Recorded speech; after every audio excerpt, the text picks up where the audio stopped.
Welcome to the HMO Property Show. By investors, for investors.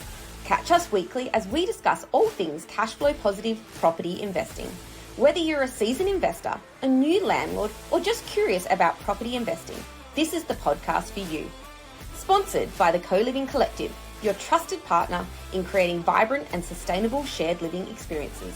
Visit us at colivingcollective.com.au to learn more.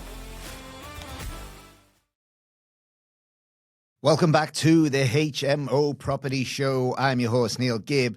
And today I want to talk about a question, or not really a question, but a statement that I hear from people quite a lot nowadays. And what triggered me the most recently is this was a guy that I used to work with offshore who said, I'd love to be doing what you're doing. And I hear it all the time, but when people that I used to work with that have seen me go from the offshore platforms or the fly in, fly out life to, obsessing over property when I was working with them to like, I'm going to buy this property, I'm going to flip this property, we're going to make this much money on the back end, I'm going to do this joint venture, we're going to buy this property, we're going to do this development.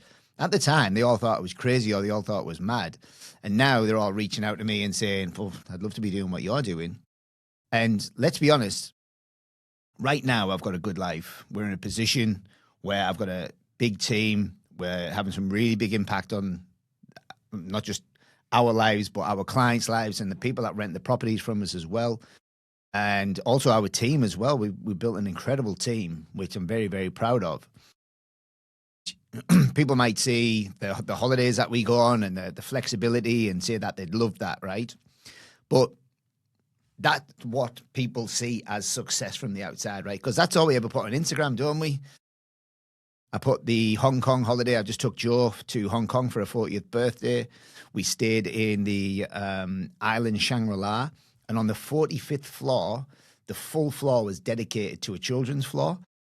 And our room had a nautical theme in it. So the kids' bed was a ship with a little walkway to a little cubby house with a slide on it. This was inside the room, inside the bedroom. Needless to say, we could never get the kids to sleep on a night because we were too busy trying to play on the slide. But just an incredible experience. And on that same floor, there was a room called the Hangout where you could go in and just get snacks for your kids at any time. And I'm talking like muesli and granola, yogurts, bananas, apples, apple juice, orange juice. The fridge was just stacked constantly with stuff. And, we're very grateful and we feel very privileged to live the life that we're living now. But that's what the success looks like from the outside. But to get into that position, I've had to go through this, what a lot of people would say boring. And this is why I believe a lot of people don't actually follow the path that they need to follow to become the people or the person that they need to become to get the results that they want, to live the life that they think that they want. I wish I could repeat that because I can't, because that was a pretty good quote. But here's the thing, right? I go to bed at 9 p.m. every night. I hardly drink, very, very rarely drink. I'm up at 5 a.m. on a morning. I'm in the gym for 5:30 on Monday, Wednesday, Friday. And I do this specifically before my family wake up because my health is very important to me, but also is my family. So what I don't want to do is finish work and then spend an hour in the gym and miss that vital family time. So I base my waking hours around the things that are important to me, and that's my health and my family and my business. So before they wake up, I've typically been to the gym or I've got my 10,000 steps in. I've had a sauna, maybe an ice bath. I'm not loving the ice baths at the minute because it's winter. And it's got cold all of a sudden in Perth. And then, on top of all that, I track every meal. I've got my MyFitnessPal on my phone. I've got my calories set in there with my protein, my carbs, and my fats at specific macronutrients, specific percentages. And I track every single meal, which sometimes drives my wife up the wall because she's just like, can't you just eat what we're eating tonight? I'm like, I'd love to, babe, but, this is what I'm like. And sometimes she'll cook a totally separate meal for me as well, or I'll cook it myself as well. But she's incredible, my wife. Love her so much. But I get home for dinner every night at 5 o'clock. And then, by the time we finish dinner, bath the kids, get them in bed. It's normally like 7:30, 8 o'clock. I've got an hour with my wife and then I'm in bed for 9 o'clock, right? So that I can get back up and repeat. And we're normally getting ready for bed at 8:30 because I have to get my gym equipment out and all the other garbage that goes with being boring. because it is pretty boring, right? Because when you think of success, you think, oh, I'm going to be out partying all the time and I'm going to be doing this and I'm going to be doing that. But I tell you right now, I cannot live that life because it takes me too long to recover. I need a good night's sleep, 8 hours, or I get grumpy. I need good food, otherwise I don't feel good. So there's all these things that are in my life that I've put into place, which now just feel like a normal life. But when I first started implementing them, were big, big changes in my life. Like I used to love a drink. I still do love a drink. But I've just limited it now to very special occasions. And I don't, if me and Joe are going out, we go out early. We're back in early. But when I'm saying early, like we probably got out at 5 o'clock, 6 o'clock, and we're in for 7 or 8 o'clock. So I can get back in bed for 9 o'clock. It's very, very rare that we go to bed after 9 o'clock. And, people might think that they want fast cars and nice holidays and watches and all the jazz that goes with it. And there's nothing wrong with wanting that. And you can get that eventually, right? But to get to them things, you need to become a different person. You need to change the habits that you're currently running and the current system that you're running. And unfortunately, you need to become a little bit boring. And that's exactly why it works, right? So if you're going to bed late and you're drinking alcohol most nights, and even if it's just a glass of wine, ladies, them glasses of wine are, 12%, some of them. And if it's just a couple of beers, boys, not only is the alcohol disrupting your sleep, but it's also adding unnecessary calories to your daily calorie intake. And that's why you're putting weight on. So, going to bed late, drinking most nights, not tracking anything, not the food, not the money, not the relationships. I mean, myself and Joe obsess over our relationship and making sure that we're very open in communication. We schedule date nights in every 2 weeks and we go on them, and we make sure we've got the babysitter there to look after them. If for any reason the babysitter can't do it, we get the kids to bed and we'll try and have date night in the house with a takeaway or something like that. And that might be the odd occasion that I do blow my calories on my macronutrients. But the other thing that I see a lot of people doing is as they get a job and their income increases, so they might get a promotion, what they do is instead of squirreling away that money and putting it into something that can increase that money over time, they have what's called lifestyle creep. And I've probably spoke about this previously on the podcast, but they might upgrade the car, they might upgrade the house, that new pair of shoes that they want, the restaurant or the level of restaurant that they go to was probably increased from Macca's to a proper restaurant, or they might be all of a sudden they might be splashing out and going to Rockpool or Nobu or something like that, which is essentially trying to keep up with the Joneses, because all they're doing is there and they're tagging themselves in on Instagram. They're not actually enjoying the food and the experience. People start to spend money they don't have to impress people they don't even like. And then they say to me, I'd love to be doing what you're doing. But the thing is, myself and Joe, when we first got into real estate in 2015-16, we were them people. I had a convertible BMW to let my hair blow in the wind when I had the roof down. We lived in a nice house. I had a wardrobe full of clothes, and we were going on 3 or 4 holidays a year. We were spending a lot of money, and I thought we were earning a lot of money. And, if we weren't doing what we're doing now and we curbed the spending that we had back then, we would live a really good life, because she was a project director for a large marketing company and I was working offshore for an oil and gas company. So we had a good life. Thing is, most people work 8 to 9 hours a day, maybe 10, and then chuck in an hour's worth of travel either side, maybe half an hour. And if you sleep 8 hours a night, then what are you doing with the other 4 or 5 hours on that night? What are you doing with your weekends? Because that's the time, those hours that most people spend on Netflix or social media or going to the pub. This is where you can step in and shine if you choose to use this time to your advantage. So you don't need more time, because everybody thinks they need more time, right? And interestingly enough, like, I still have time to do the things that I want to do. And I have 4 businesses, a wife, 2 kids, 26 people to manage, a property portfolio. We're building 100 and something properties right now. So if I've got time to go to the gym, if I've got time to read 10 pages of a book every day, if I've got time to get 10,000 steps in a day and track my food every day, then I dare say that if you're working 8 or 9 hours a day and that's all you're doing, you have got that time too. All right? So stop consuming and start learning. You need to learn new skills, right? You need to learn a skill that you can run alongside saying, go out there, pull the pin, tell your boss that you don't like them, and go try and find something else to do. Keep doing what you do because it's a stable income, right? And it's only taking you 8 or 9 hours a day. And 9 times out of 10, you're probably coming home and switching off, and it's not on your mind at night either way, right? Now, you can learn a new skill, whether that's property, like myself and Joe did, and then you learn how to do joint ventures and raise capital and do joint venture deals. That's one way to do it, right?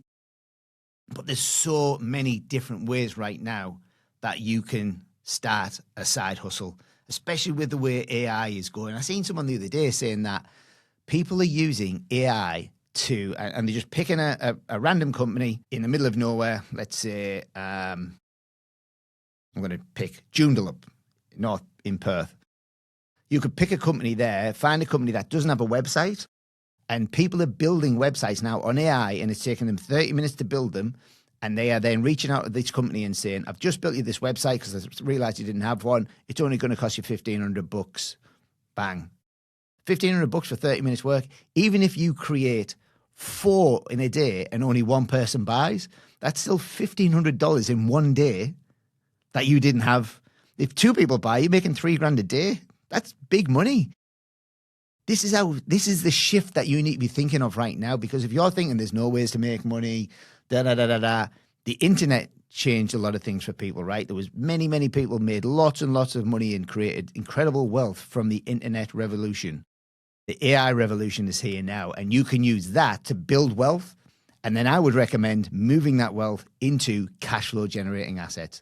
A business, don't get me wrong, is a cash flow generating asset if you manage it correctly. But you should be using that wealth that you generate in your business and moving that into real estate. So pick a skill, go deep on it. More importantly, take action. And more importantly, turn that action into a dollar figure that you get paid for. Then take that money and make it work hard for you so that you don't have to keep working hard for your money. And this is a system that you need to set up, right? There's other skills that I did a bit of a Google just to see what was going on. Copywriting is a big skill right now. The problem is with AI as well, anybody can be a copywriter. Anybody, almost. AI automation and workflow building, that seems to be a big thing that people are pushing right now. They're reaching out to businesses and saying, you pay me $5,000 and I'll install X, Y, and Z into your business. And I'll save you over 10 hours a week. So if you pay them $5,000, and let's say if I'm a business owner and I put $1,000 an hour on my time, and I'm saving 10 hours a week, that's 10 grand a week. And I'm only paying you 5 to set that up. And then I save 10 hours a week, $1,000 a day, or $1,000 an hour over the lifestyle of my business. It's not particularly passive, but if you could do that for 4 or 5 hours a night, and the gold markets are closed on a weekend, but if you can learn how to copy trade Bitcoin on a weekend, because that's open on a weekend, then all of a sudden you're going to have another income stream coming in, and you didn't really have to learn anything. You just needed to find the people that are triggering the signals. I'll give you a hint. You can find them on Telegram. You can find them on TradingView. You can probably just Google it, to be honest. You could even ask ChatGPT. There you go. Digital products, we talked about this earlier. You can go out there and start building websites for people and just selling them. And if they don't buy it, so what? You've wasted 30 minutes. You can also build a course. We've just built out the Cashflow Academy, which is our online education portal, teaching people everything about real estate, everything from joint ventures, structuring yourself correctly, how to raise capital, how to do off-market deals, how to negotiate on deals, how to find and convert properties into HMOs, new builds.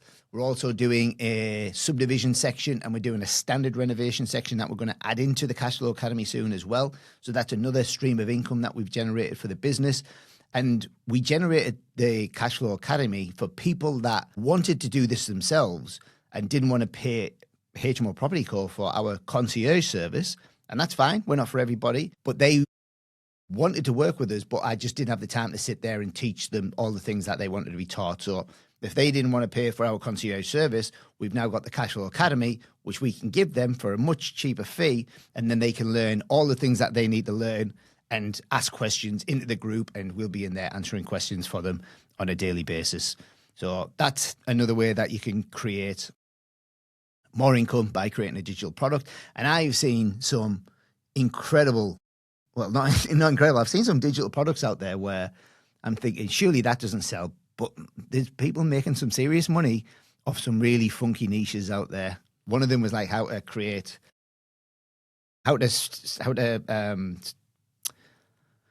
organize your wardrobe in color coordination and how to do all these different things to make your wardrobe look better. I was thinking that would never sell. She had thousands of followers paying her $2,000 a year. Thousands of followers. Another one was like the same thing, but in your kitchen pantry. And then I've seen like online sales courses, marketing courses. There's online real estate courses. There's probably online courses teaching you how to do trading gold and trading Bitcoin. And if you already have that skill, then you can package that up, put it online, sell it, and make more income that way as well. And then again, when you start making that money, please don't go out and buy a new car. Please invest in real estate. And I don't even care if it's a HMO. Just please invest your money into bricks and mortar and just let the market do its thing. Ideally, I'd love you to do a HMO. Pick one and become really good at one of them. Go deep and take action. What I used to do, she used to call me the magpie because I used to get distracted by all these shiny objects. And, I was trying to do a renovation, I was doing a subdivision, and then we did a development, I was doing a joint venture, and I was putting money into this. And she was like, would you just stop getting, I was signing up to more courses. She was like, babe, will you just chill and just learn one thing and just become really good at it? And when I did that and just focus and put the blinkers on and just focus purely on HMO, then we got some really, really good success. So it's very easy to get distracted, and it's very easy to look in the opposite direction and think, oh, maybe that's better, maybe this is better, this is taking too long. Oh, Neil said that people could do this. Just pick one. Just pick one, go deep, take action. Not for one day, not when you feel ready, not on the perfect day. Just every day, wake up and put some time into the thing that you pick. Every day, even if you feel like you're going backwards, because sometimes you need to go backwards to enable you to go forwards. So the people building the life that you want, we weren't feeling ready to build that life. We just got started. Action is better than a perfect plan on the shelf. Woo! You tell I'm very passionate about this, right? Because when this guy said this to me as well, I'd love to be doing what you're doing. I was like, mate, you can, if I can do this, you can do this. Like, I am not special. All I've been over the years is disciplined. And that's the only thing. Because when I first came to this country, I didn't know anybody. I had no head start. I had no connections. I had no wealth. I came with $8,000 to this country. £8,000. A bag of clothes, my passport, my toothbrush. I had to learn. I had to meet new people. I had to learn new things, new skills, worked hard. Came as an electrician. Learned about real estate from I Love Real Estate, did Mark Rolton's property options course. We've optioned properties. We've made money from them. What I will say, even though my wife did take the piss and say, Neil, can you just focus on one thing, is every course that we signed up for, we made money from them. And that enabled me to pay for the next course. Well, it justified me paying for the next course. She's not here. She doesn't know. But the problem is what people do when the money comes in. And this is where they go wrong. They earn the extra little bit and they spend it. The new phone, the new outfit, that lifestyle creeps in again. Don't get me wrong. I'm not perfect. I've probably spent money on things that I probably shouldn't have spent them on. But I'm in a position where that when I did spend that money on them, it didn't put me and my family into financial strife. So that's the difference, right? And we've still got a good life. We've still gone 3 or 4 holidays a year. We still live where we want to live and drive what we want to drive. So every dollar from the side hustle that you make goes into investments, properties, assets, shares, whatever you want to do. That's how you convert a skill into lifelong wealth. That's how you stop working hard for your money and start making your money work hard for you. So again, just like I say, I came to this country with absolutely nothing. £8,000 English. I can't remember what it was in dollars at the time. Don't think the conversion rate was that good. But again, I had to find a new job, go to that job. Then from that job, I went to the seminar with my mate Lammy, who was from England. He took me to that seminar. I realized there was people out there teaching me the things that I wanted to know about making money. And then I learned the skill, worked hard, made mistakes, but I kept going. And then, it takes 10 years to become an overnight success. People might be finding me now and listening to this podcast episode and thinking, who is this guy? Where's he come from? But I've been hustling away, baby, since 2015, 2016. So, yeah, I'm a 10-year overnight success. You know, years 1 through to 5, you might feel like nobody's watching, nothing looks impressive, but keep going anyway. Risk after risk, mistake after mistake, learn from it, keep going, pick yourself up, dust yourself down, start all over again. So the people who envy your life don't know how you built it. And I heard a podcast with Jimmy Carr, right? And my mate Calvin Coyle says, everybody wants to be a bodybuilder, but nobody wants to lift the weights. And that's the same thing with this seat that I'm sat in. And Jimmy Carr said, everybody wants to sell out the Apollo. Jimmy Carr's a comedian, which we went to see a couple of weeks ago in Perth. Jimmy Carr said, everybody wants to fill the Apollo and stand on stage and tell jokes, but nobody wants to go through the process to become that person that they need to be so that they can stand on stage and tell them jokes in the manner that Jimmy can. And that's why he fills out the Apollo when he stands on stage. Because you just need to keep going. You need to keep going, keep going, keep going. Work hard.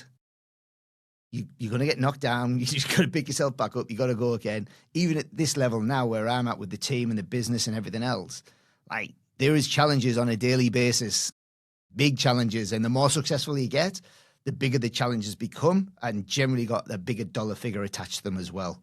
So it doesn't mean that once you get to this figure, life is rosy and you just stop and sit back and sail off into the sunset with a cocktail.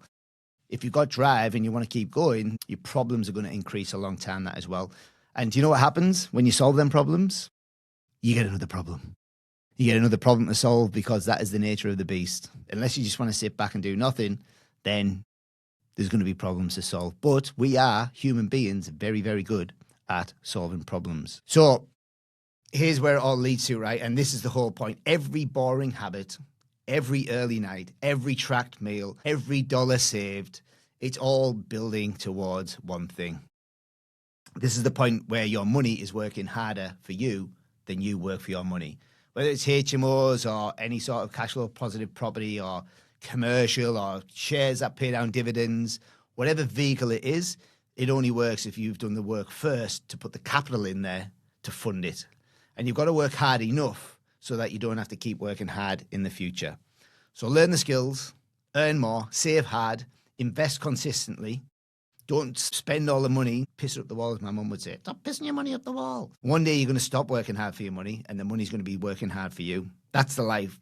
That's why when you're seeing, or that's why when they say, I'd love to be doing what you're doing, they're seeing 10 years of me being a boring fart and doing all the things that nobody else wants to do to become the person that I am today. So to that person, and you will remain nameless, I hear you, brother. I'm not special. I'm not lucky. I didn't have a head start. I came to this country, like I said, 2010, with zero, a bag of clothes, my passport, a toothbrush, and £8,000. What I did have is discipline. What I was is consistent. And I had a willingness to be boring for a long time. Some people might say I'm still a bit boring now, but I think I'm pretty good company. And if you're not where you want to be right now, you're not stuck. You're not a tree. You're not stuck in the same position. You don't have roots anchoring you to the ground. I didn't like England. I came to Australia. I absolutely fucking love it here. Absolutely love it. But if you're not happy with where you are right now, do something about it. Learn a new skill. Go out there, put it into practice, and enjoy the fruits of your labor because it's easy, but it's not simple. It's the other way around, and it's simple, but it's not easy. Who cares which way it means? I've just butchered that quote big time. It doesn't matter which way it is. You just need to start moving today. Learn the skill, earn more, invest it, repeat. Simple as that. Don't wait until you feel ready. You'll never, ever feel ready. Just start. Here's my new sign-off for you. Learn the work, trust the process, make your money work hard for you. Thanks for watching. Make sure you tune in the same time next week so you can stay up to date with all cash flow positive property updates.